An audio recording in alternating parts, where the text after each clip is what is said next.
Je me sens plus forte.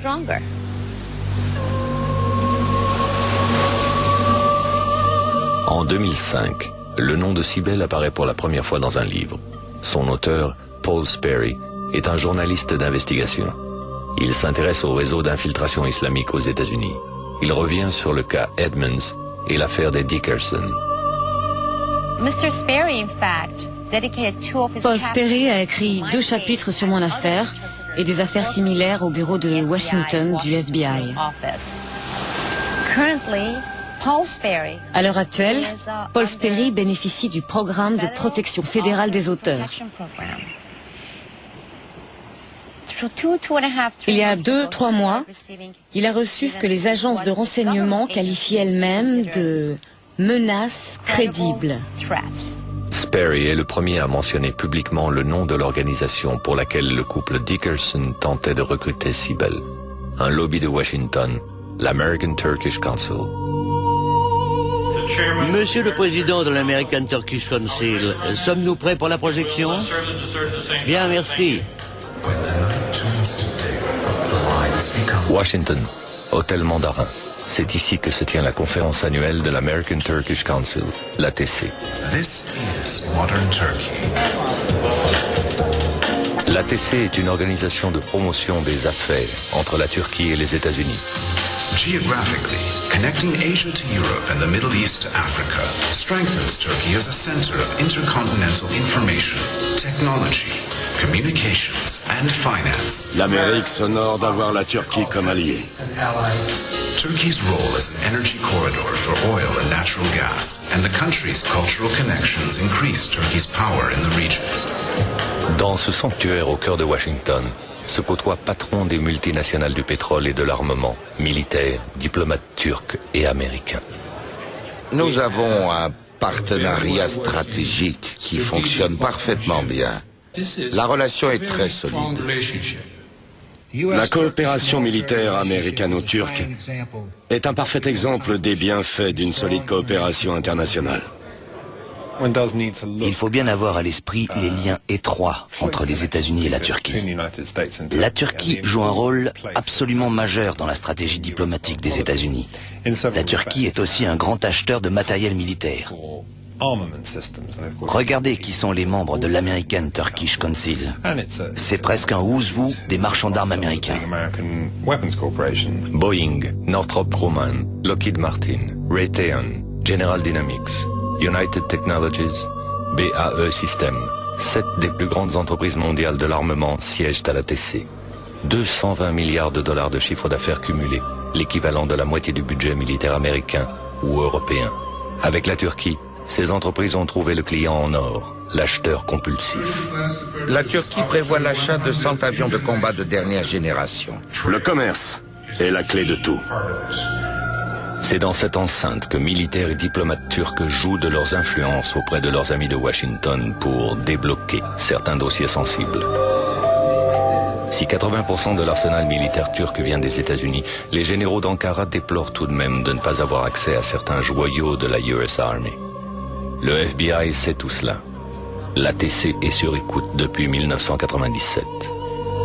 En embauchant Melek Dickerson, le FBI ignore un fait capital. Melek a travaillé à l'ATC. En tentant de recruter Cybèle pour le compte de l'American Turkish Council, Melek agissait évidemment en service commandé. Qu'y a-t-il de si compromettant sur ces écoutes? Les gens à qui j'ai parlé de ces écoutes sont extrêmement nerveux. Il y a un climat punitif en Amérique aujourd'hui envers les gens qui sont suspectés de révéler sans autorisation des informations aux journalistes. L'approche de l'administration Bush est de punir ceux qui veulent parler. «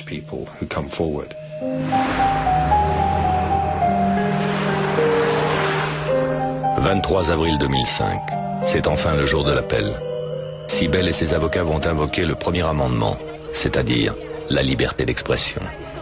Ann Bisson, Ben Weisner et Cybèle veulent faire sauter définitivement le verrou du State Secret Privilege. En témoignant de faits de corruption et d'agissements criminels, Sibel Edmonds a exercé son droit au premier amendement. Elle n'aurait jamais dû perdre son emploi pour avoir alerté ses supérieurs.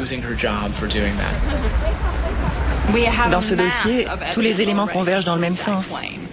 Il ne devrait plus y avoir d'ambiguïté possible.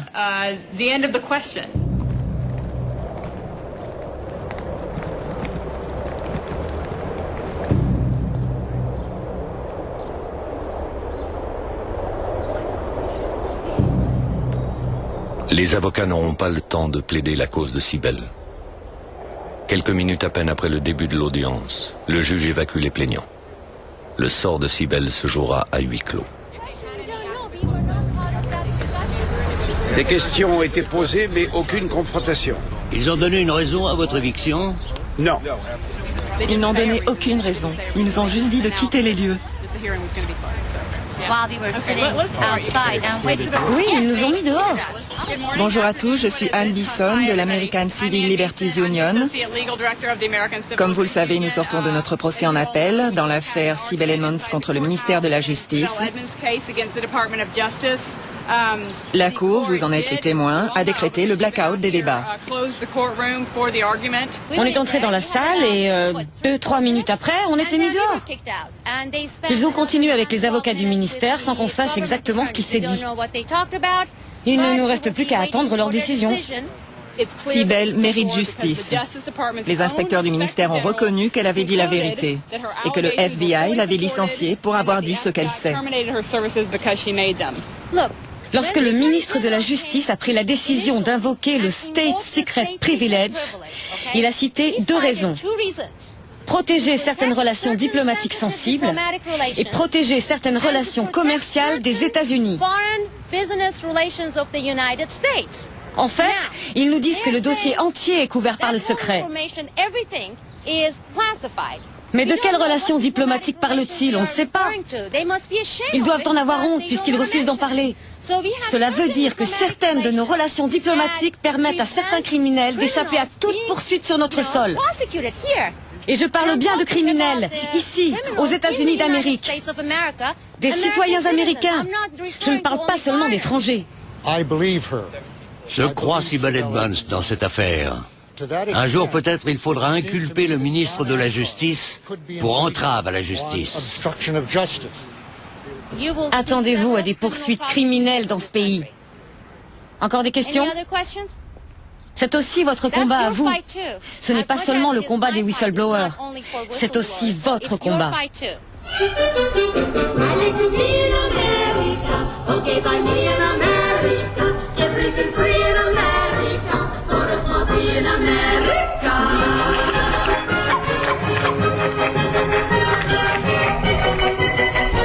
Quelques jours après le procès, le verdict tombe. Sibel a perdu en appel contre le ministère de la Justice. Pour celle que ses avocats considèrent désormais comme le citoyen le plus bâillonné de toute l'histoire du pays, il ne reste qu'un recours, la Cour suprême des États-Unis. Bienvenue en Amérique pour notre fête de l'indépendance. Dave, quel âge a le pays?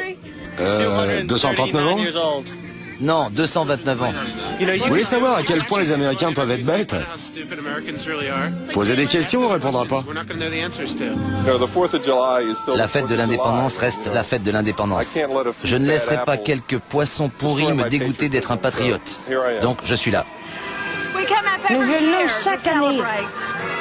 Nous vivons dans un pays absolument merveilleux. On lui doit tellement. C'est vraiment un grand pays. C'est triste de voir à quel point les autres pays nous